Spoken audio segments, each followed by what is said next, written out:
de Dios habla de la fe salvífica, y hoy pues el Señor nos da la oportunidad de revisar un poco eso de manera personal, pero también de revisar el compromiso que tenemos frente a nuestros hermanos, aquellos que están allí al alcance de este evangelio de salvación, pero que seguramente no lo han recibido a causa de que nosotros no lo hemos predicado.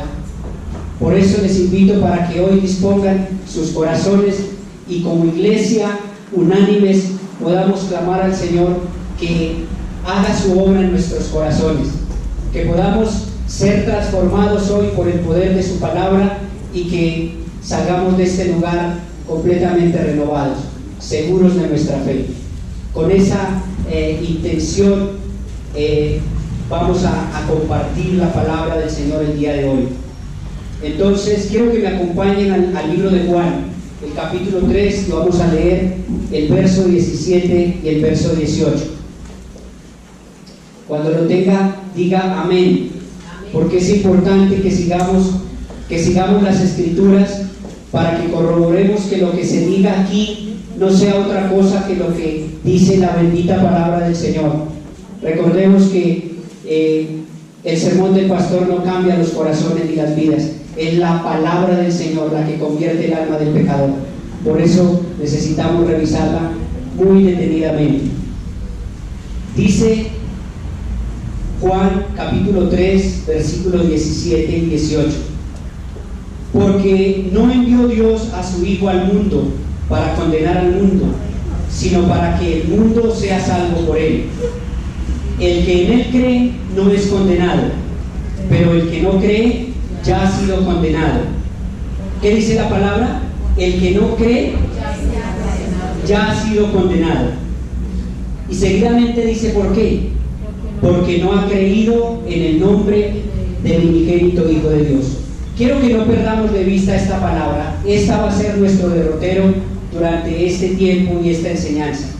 ¿Por qué?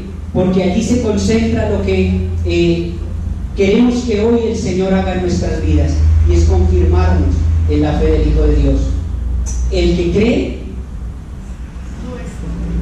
no es condenado, pero el que no cree ya ha sido condenado, porque no ha creído en el nombre del unigénito Hijo de Dios. Amada iglesia, quiero contarles algo.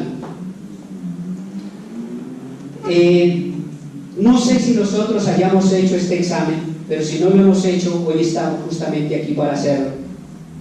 ¿Ha considerado usted que solo hay dos tipos de personas en este mundo y que nosotros pertenecemos a uno de esos dos grupos y no hay otro grupo adicional, solo hay dos? El primero, los que hemos sido justificados por la fe en el Señor Jesucristo y por haber creído en su obra en la cruz. Y el otro, podríamos llamarle el resto, pero de manera puntual se refiere la palabra a los que permanecen condenados en su incredulidad. ¿Por qué? Porque como ya lo revisamos aquí en la palabra, el que ha creído ya es salvo, pero el que no ha creído es condenado. ¿Qué significa esto? Que seguramente usted y yo nos vamos a encontrar allí afuera, y no tan lejos, muy cerca de nosotros, personas que hacen parte de nuestro núcleo familiar, que aún están allí en ese segundo grupo, el grupo de los incrédulos, que por lo tanto están fuera de la casa de Dios. Hablo del cielo, hablo de la salvación, hablo del nuevo nacimiento, hablo de la conversión verdadera. ¿Y esto a qué nos lleva? A que nosotros tengamos muy presente esto, porque hay noticias. Todos los hombres que han vivido, que viven y que vivirán, que pasen por esta tierra, van a pertenecer a alguno de estos dos grupos. El primero estará en el cielo y el segundo estará en el lago de fuego eternamente. Y esto es muy serio, mis amados. No podemos darnos el lujo de tener en poco esto.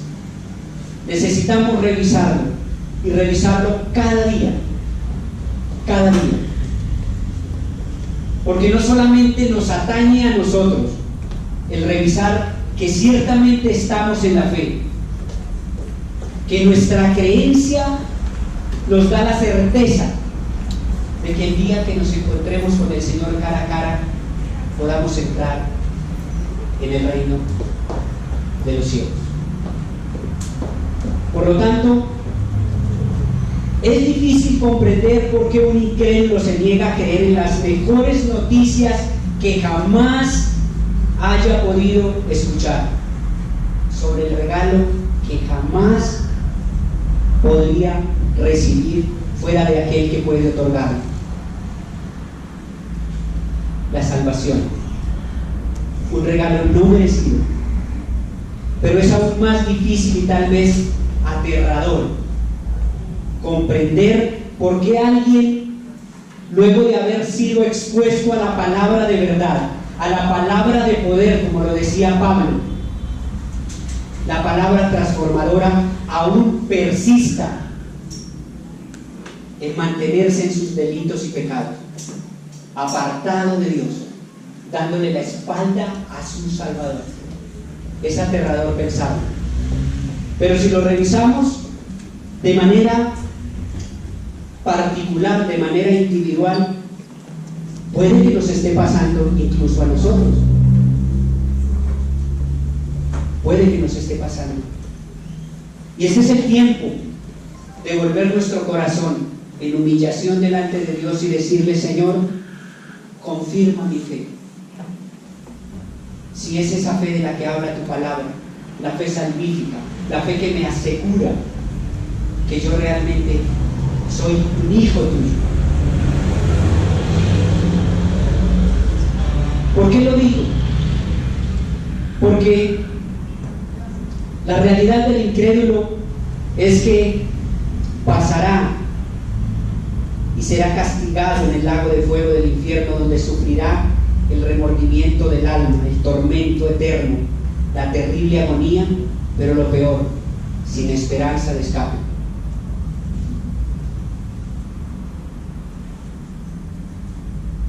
Y el Evangelio ciertamente es la mayor y la mejor noticia que hoy nosotros podemos recibir, que el incrédulo puede recibir. ¿Por qué? Porque allí Dios ofrece un perdón total y definitivo de nuestros pecados, de aquellos que aún no han recibido esa conversión, de aquellos que esperan el juicio en el corredor de la muerte por el cual todos nos paseamos. ¿Sabían que todos vamos a morir? Esto suena chistoso, ¿verdad? Pero es así. Estamos paseando por esos corredores. La pregunta es: ¿cuántas veces nos hemos detenido a revisar nuestra condición frente al Señor? Ahora, debemos tener en cuenta que, puesto que nuestro Dios es santo y es justo, no puede dejar impune los pecados de nadie.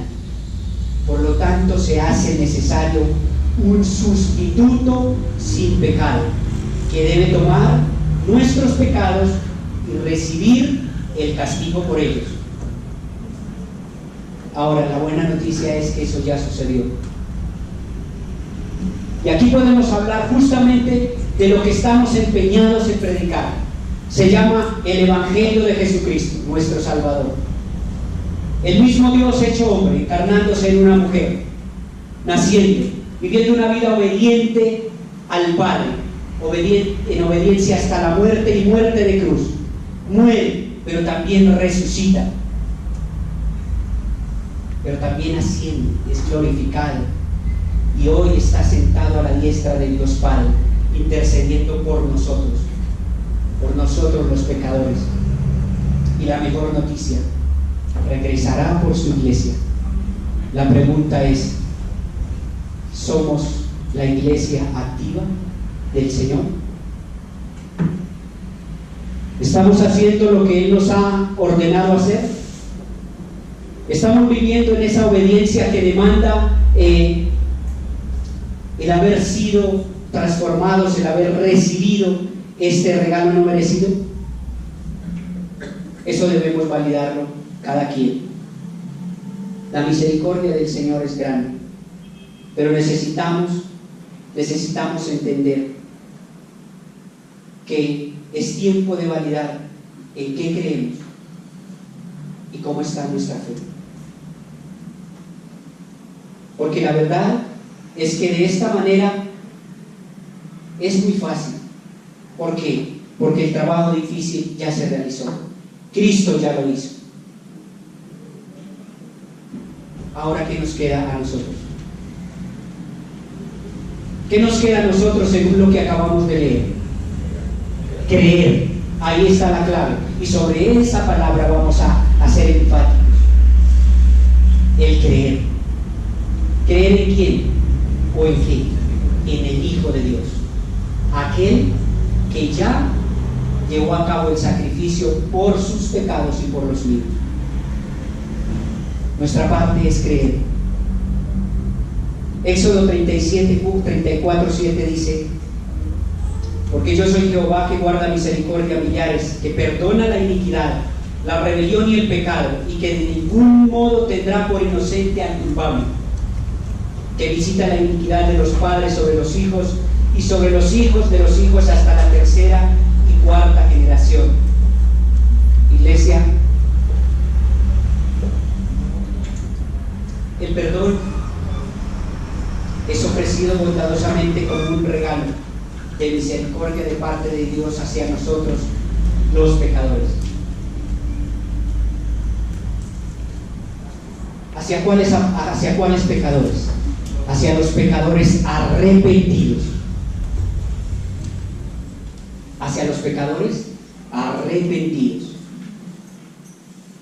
Y esto se debe justamente a una historia que cada uno de nosotros conocemos. Es una historia de amor. Es una historia que se escribió con sangre hace más de 2000 años en una cruz.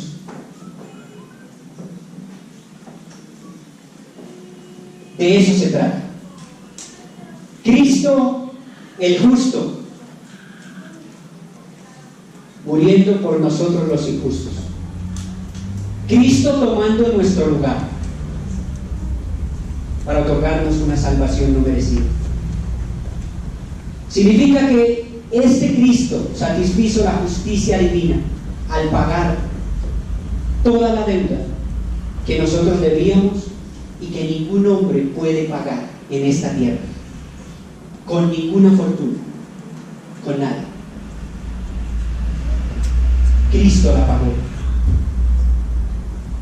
Todo pecado que se haya cometido en la historia de la humanidad será castigado por nuestro Dios santo y justo. Y Él castiga la deuda eterna del pecado en uno de dos lugares, o mejor, en una de dos humanidades. En la humanidad de aquel que estuvo allí crucificado, o en la humanidad personal de cada quien. Me refiero a aquel que no crea en su obra de la cruz.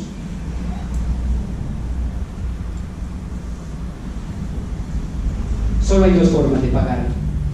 Solo hay dos medios. Una es a través de Jesucristo, quien ya hizo, quien ya pagó esa deuda, y podemos ir al Padre a través de Él.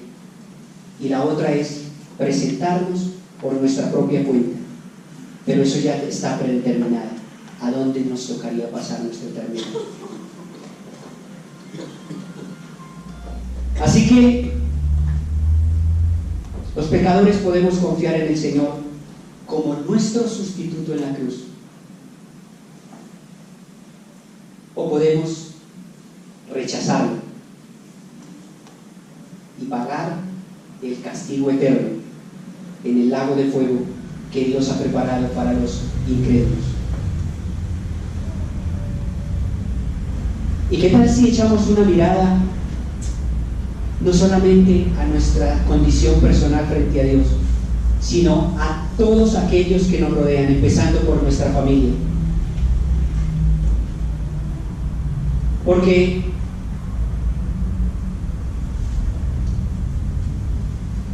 al haber aceptado y al haber creído en Jesús, inmediatamente surge nuestra responsabilidad como creyentes. Porque aquel que ha sido salvo por la fe en Jesucristo, lo primero que debería hacer, o que debe hacer como evidencia de que ha sido salvo, es salir a qué? Salir a predicar a aquel que lo salvó. Ojo, a aquel que lo salvó.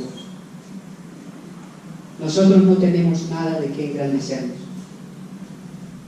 Lo único que debemos clamar al Señor es misericordia, que nos dé la humildad suficiente para reconocer que Él es el que lo hace todo, pero que nuestra tarea es obedecer y salir a hacer esto que Él nos ha encomendado. Este es el ministerio de la salvación, el ministerio del evangelismo, al cual cada uno de nosotros estamos llamados. Si confiamos en Jesús como nuestro Salvador, la eterna deuda del pecado ya ha sido pagada. Colosenses 2:13-14 lo dice mejor. Y dice: y a vosotros, que estando muertos en pecados y en la incircuncisión de vuestra carne, os dio vida juntamente con Él, perdonándoos todos los pecados, anulando el acta de los decretos que había en contra de nosotros, que nos era contrario, y quitándola del medio y clavándola en la cruz.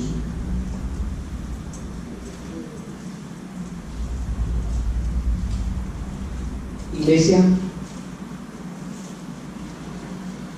qué bueno que nosotros pudiésemos acordarnos cada día de esto profundo y verdadero que sucedió allí en esa cruz.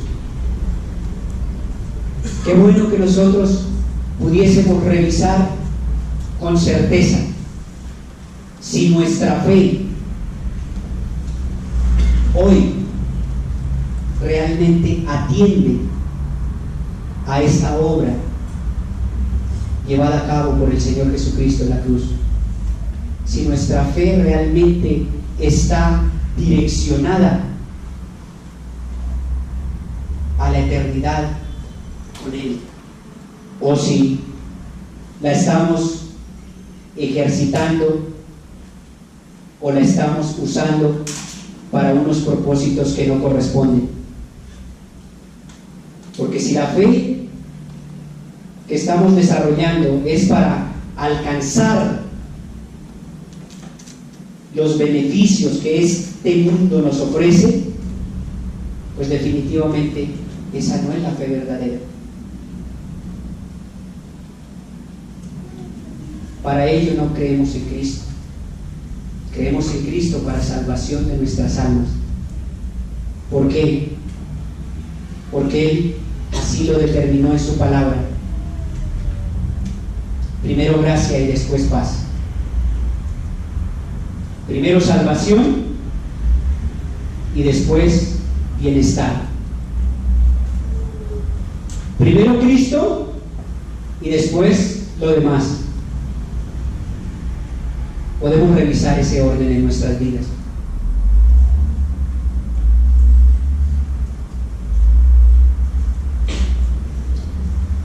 me gustaría que juntos revisemos los contrastes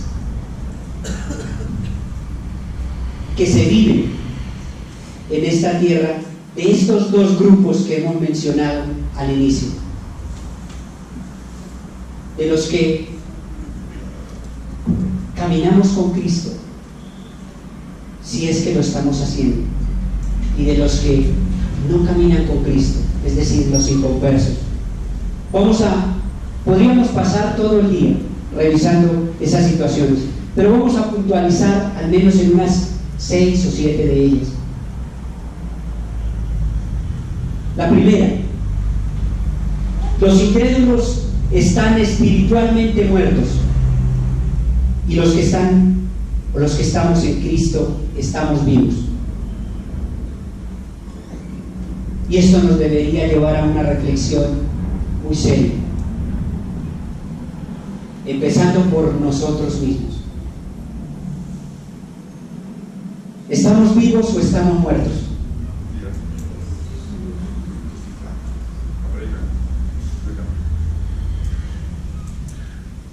Y ahora también esto nos llevaría a pensar en los que decimos amar.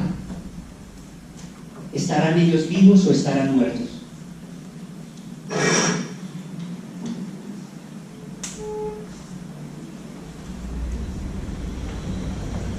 Pero qué mejor que sea la palabra la que nos hable y nos diga.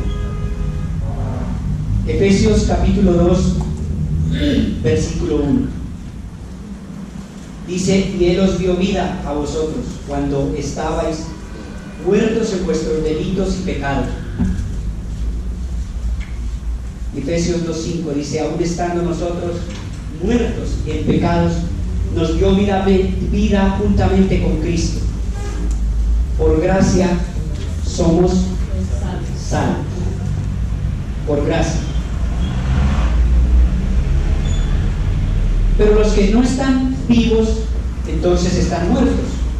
Y también la palabra lo ratifica.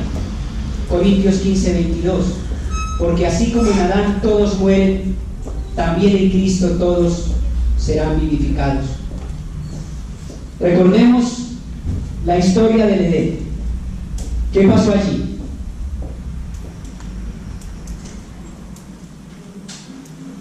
Allí había dos personas que lo tenían todo, pero en un momento de sus vidas decidieron no creer a la suficiencia de la palabra de Dios. Decidieron no creer, y eso nos costó el que ahora cada uno de nosotros pertenezcamos a una raza caída.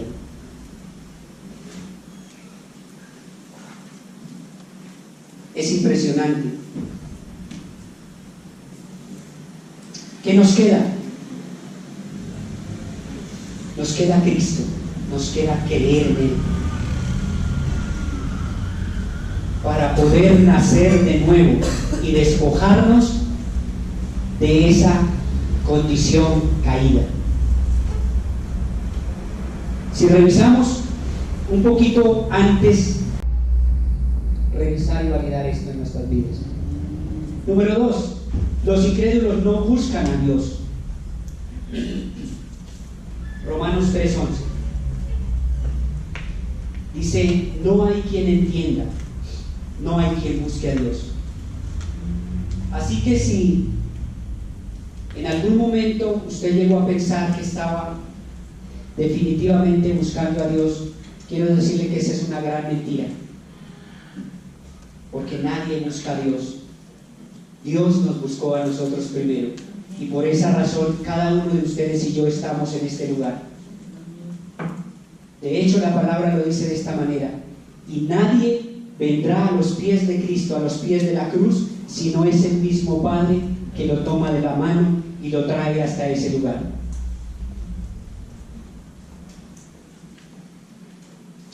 Los que están en Cristo buscan refugio en Dios.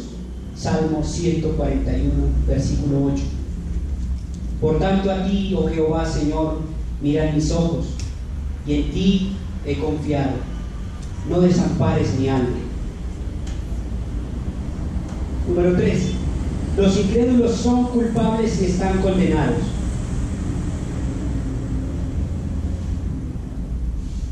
Pero yo os digo que cualquiera que se enoje contra su hermano será culpable de juicio. Mateo 5, 22. Y podríamos repetir el verso 18 de Juan. El que en él cree no es condenado, pero el que no cree ya ha sido condenado, porque no ha creído en el nombre del unigénito Hijo de Dios. ¿Cuántos hay por la vida? ¿Cuántos hay por el mundo en este estado? Es tiempo de hacer inventario, comenzando por nosotros.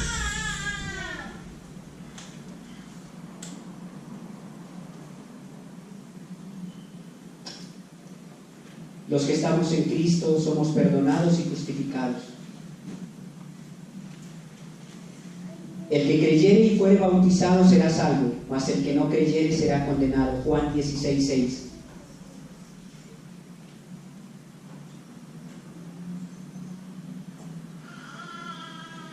Podemos concluir con esto, que el hombre solo tiene una forma de ser justificado delante de Dios Padre, y no es precisamente a través de las obras, como algunos todavía siguen pensando, o peor, siguen creyendo. ¿Cuántas de las personas a las que usted y yo le hemos predicado le han respondido de esta manera? Pero es que yo soy bueno, pero es que yo soy generoso, pero es que yo me porto bien, pero es que yo visito y ayudo a los pobres.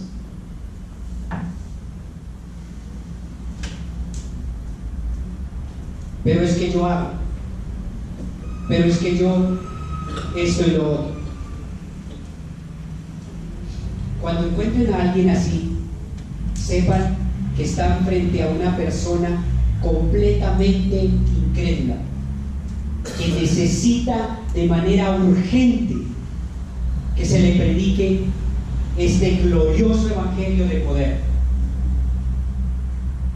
porque no es más que una excusa para esconderse detrás de su pecado.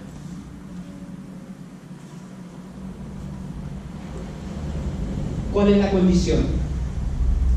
Creer en el Hijo de Dios,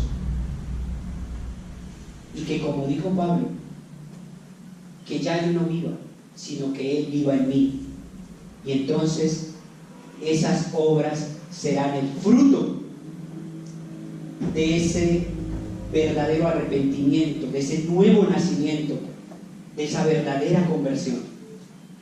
Entre tanto, serán el escudo para esconderse de esa realidad en la que vive el inconverso, apartado totalmente del Señor.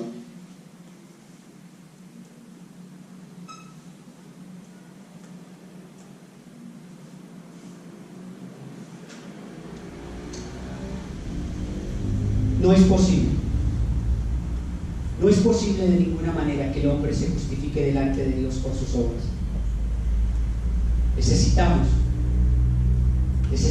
a Jesús, necesitamos creer en Él, necesitamos creer en su obra, necesitamos abandonarnos en sus brazos y a través de la fe en Él y en su obra recibir esa justificación que Él nos entregó al sustituirnos en esa cruz. Los incrédulos están bajo la ira de Dios. ¡Wow! Tremendo esto.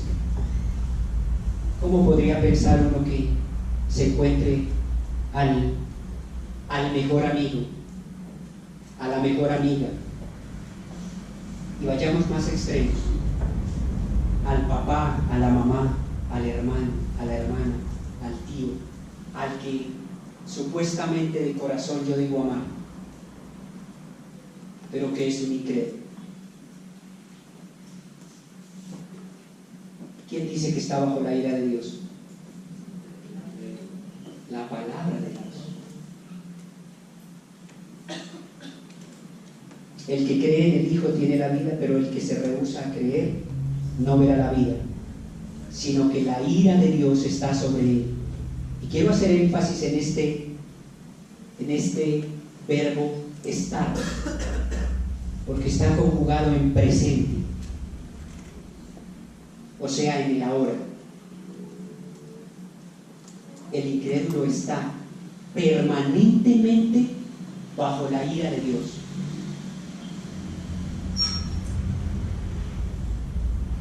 Y esto no se trata de entrar en miedos ni nada por el estilo. Se trata de estar conscientes frente a la voz, a la palabra de Dios. En ese estado está el incrédulo. Juan 3:36, ¿no? Pero por tu dureza y por tu corazón no arrepentido atesoras para ti mismo ira para el día de la ira y de la revelación del justo juicio de Dios. Los que están en Cristo están bajo la gracia de Dios. Porque el pecado no se enseñoreará más de vosotros, pues no estáis bajo la ley, sino bajo la gracia.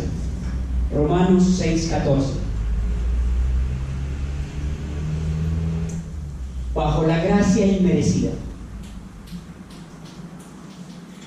Es por fe, para que nadie se gloríe.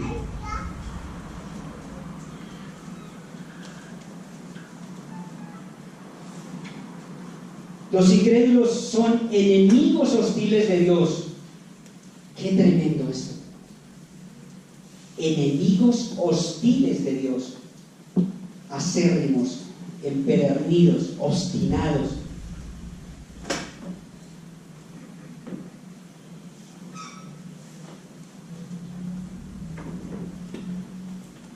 Oh almas adúlteras, ¿no sabéis que la amistad del mundo es enemistad contra Dios?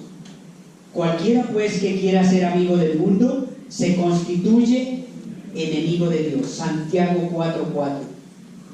Y aquí sería muy saludable que nos revisáramos. ¿A qué le estamos entregando nuestra vida? ¿Para quién estamos viviendo?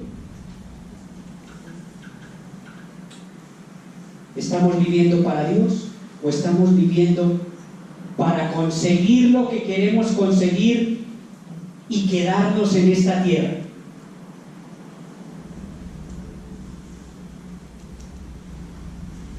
Porque sería una tragedia el que así lo estuviésemos haciendo. La palabra de Dios dice que aquellos que trabajan y que desgastan su vida para atesorar cosas en esta tierra, dice que ya tienen su paga. Y insistimos en esto, no se trata de que no seamos prósperos, o de que no tengamos la bendición de Dios, la abundancia, las riquezas. No se trata de eso. Se trata de que debemos poner en orden las cosas. Y el orden es primero Dios. Vivo para Dios. ¿Por qué? Porque Él murió por mí y me compró a precio de su sangre. Si eso aún no es evidente en mi vida, necesitamos revisarlo. Y revisarlo con urgencia. Necesitamos hacerlo ya. Porque de lo contrario, estaríamos en ese segundo grupo de los incrédulos y por lo tanto declarados por el mismo Dios como sus enemigos.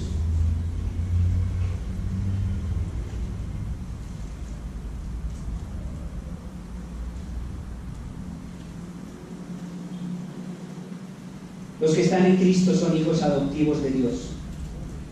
Mirad cuál gran amor nos ha dado el Padre para que seamos llamados hijos de Dios. Por esto el mundo no nos conoce, porque no le conoció a Él. Primera de Juan 3:1. Mas a todos los que le recibieron, a los que creen en su nombre, les dio potestad de ser hechos hijos de Dios. Y esto responde seguramente también a nuestra necesidad, pero también a esa pregunta, o tal vez a esa falsa creencia de muchas personas en nuestro entorno. Eso de que yo también soy hijo de Dios.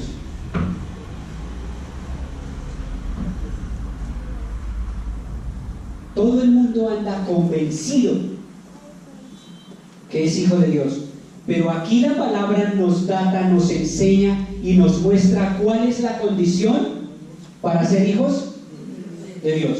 ¿Cuál es la condición?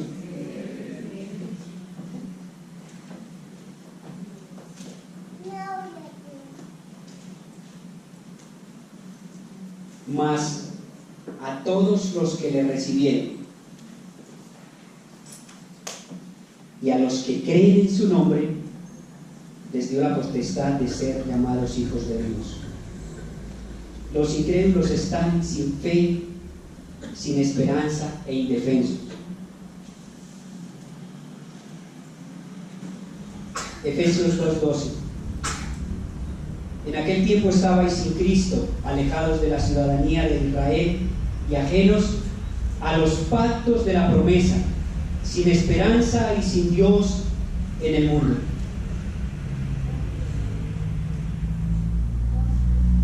Esa es la vida de un incrédulo. Una vida completamente sin esperanza, sin certeza, sin seguridad.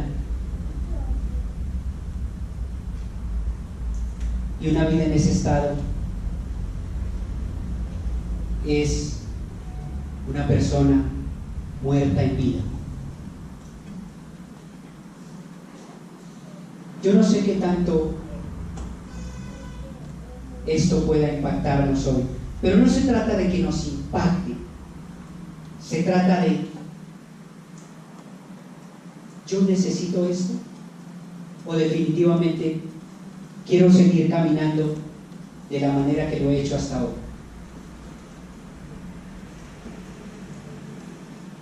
Porque es muy fuerte el llamado. Es muy fuerte lo que le espera a aquel que se determina a darle la espalda al Señor, que se determina a no creer en Él y en su obra. Sin esperanza.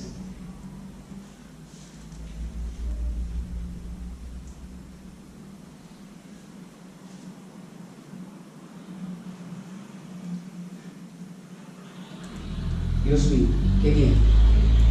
Los que están en Cristo están seguros.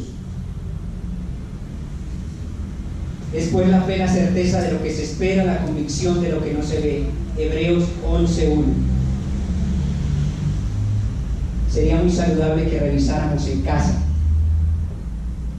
este capítulo 11 de Hebreos. Allí habla de la verdadera fe, del verdadero creer, de esta fe salvífica, de la que debemos profesar nosotros como verdaderos creyentes.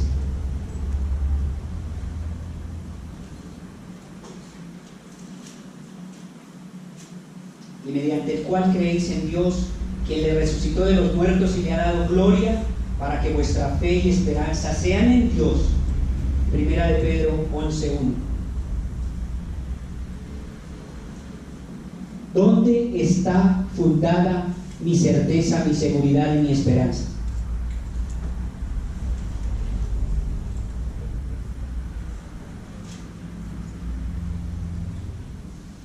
Eso cada quien no lo podemos responder. Pero viene la segunda parte. ¿en quién debería estar fundamentado? ¿En quién?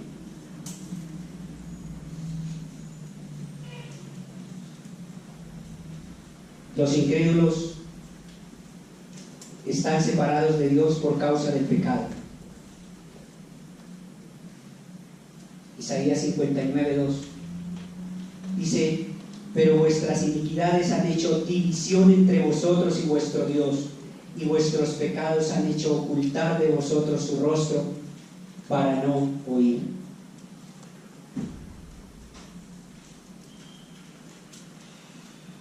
Amados, el Evangelio explica el Evangelio. Salmo 37:4 dice: deleítate en Jehová y Él te concederá las peticiones de tu corazón. ¿Cuál es nuestra tarea? ¿Cuál es la tarea de un verdadero creyente? Deleitarse en el Señor. Deleitarse en el Señor. No podemos pasar por alto lo primero, nuestra relación con Dios, porque entonces nuestras peticiones serán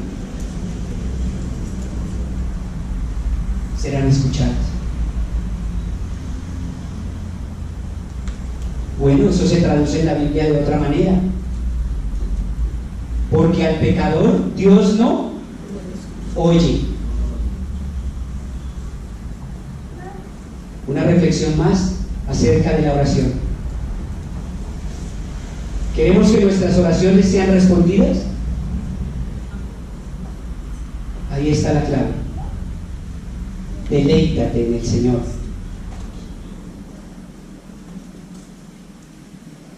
Los que están en Cristo han sido reconciliados con Dios por medio de Él. Segunda de Corintios 5:18. Y todo esto proviene de Dios, quien nos reconcilió consigo mismo por Cristo y nos dio el ministerio de la reconciliación. ¿Qué nos dio? El ministerio. ¿Y qué significa ministerio? Servicio. Por lo tanto, nos dio este ministerio para que nosotros vayamos y prediquemos a quién, al que nos salvó. ¿Para qué? Para que esos incrédulos también se reconcilien con quién, con el Señor, con el Señor. ¿Y a quién nos ha entregado ese ministerio? Dígalo de manera personal. A mí.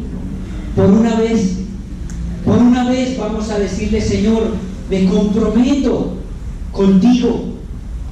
Es tan grande, tan poderoso lo que me has dado, esta salvación tan grande, que yo me comprometo a contarle a otro de esto que pasó.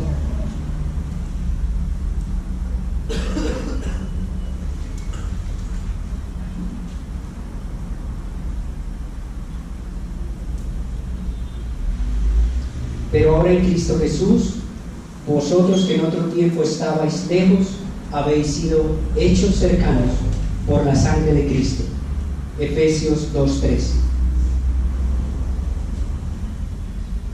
Siguiente punto. Los incrédulos no son los muchos que están, los incrédulos son los muchos que están en el amplio camino de la destrucción y destinados a la agonía eterna en el infierno.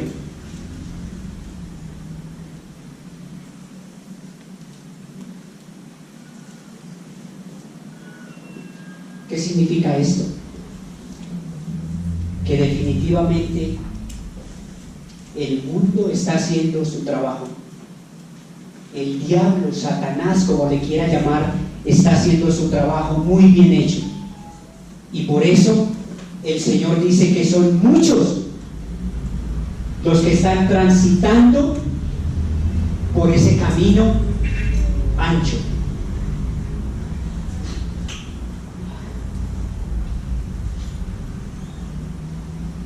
Así que nosotros hoy estamos llamados, si es que estamos en ese camino angosto, a ir por aquellos que están transitando en ese camino de muerte y que no se han dado cuenta. Que no se han dado cuenta.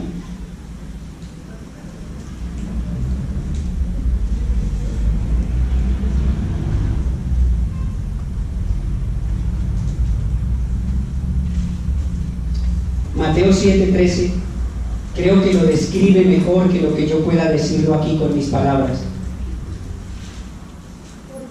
Entrad por la puerta estrecha, porque ancha es la puerta y espacioso el camino que lleva a la perdición, y muchos son los que entran por ella. Pero os enseñaré a quién debéis temer. Temed a aquel que después de haber quitado la vida tiene poder de echar en el infierno. Sí, os digo, a este temed.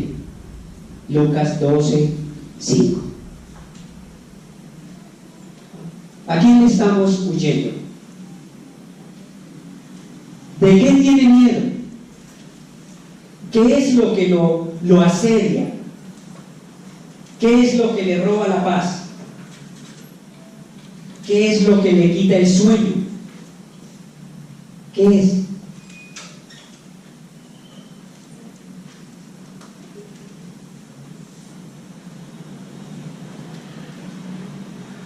¿Es acaso esa necesidad que necesito cubrir aquí? ¿Es acaso esa meta, ese propósito puramente terrenal? ¿Qué es? Porque solo queda una opción: Cristo. ¿Es Cristo el que me quita el sueño? ¿Es Cristo para el cual vivo? ¿Es Cristo mi plan favorito? ¿Es mi mejor día hoy domingo? Respóndaselo, por favor.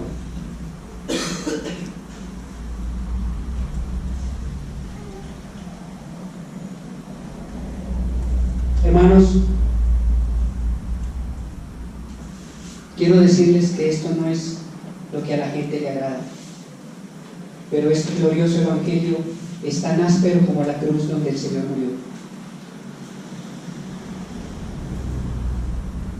Y de esa manera tenemos que entregarlo, porque si no estaríamos diciendo mentiras. Es así.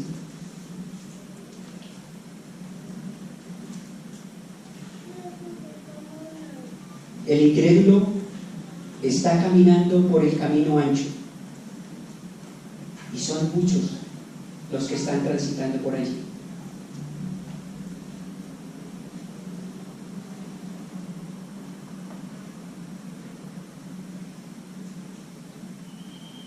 Los que están en Cristo son los pocos que están en el estrecho camino de la vida, destinados al gozo eterno. Son los pocos. Y sería muy saludable y del todo importante que hoy nos aseguráramos que nosotros somos contados entre esos pocos.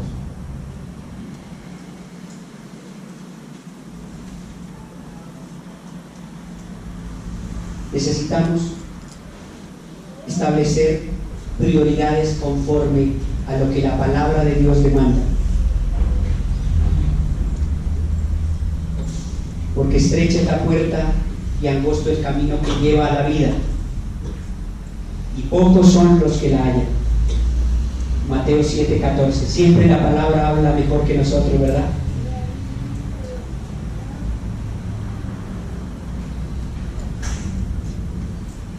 Primera de Pedro 1:4 dice: ¿para qué estamos puestos en ese camino angosto? Si no lo teníamos claro, ahora ya lo vamos a tener claro. para una herencia incorruptible, incontaminada e inmarcesible, reservada en los cielos para vosotros que sois guardados por el poder de Dios mediante la fe, para alcanzar la salvación que está preparada para ser manifestada en el tiempo postero. ¿Para qué vivo yo? ¿Hacia dónde me dirijo? ¿Hacia dónde están enfocadas mis fuerzas? ¿Hacia dónde miran mis ojos?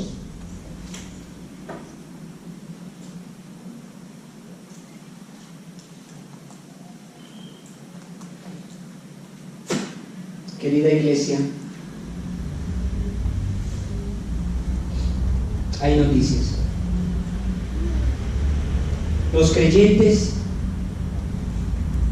no somos los buenos. Los creyentes somos los malos, que hemos escapado de la muerte, del juicio, de la condenación y de la ira de Dios.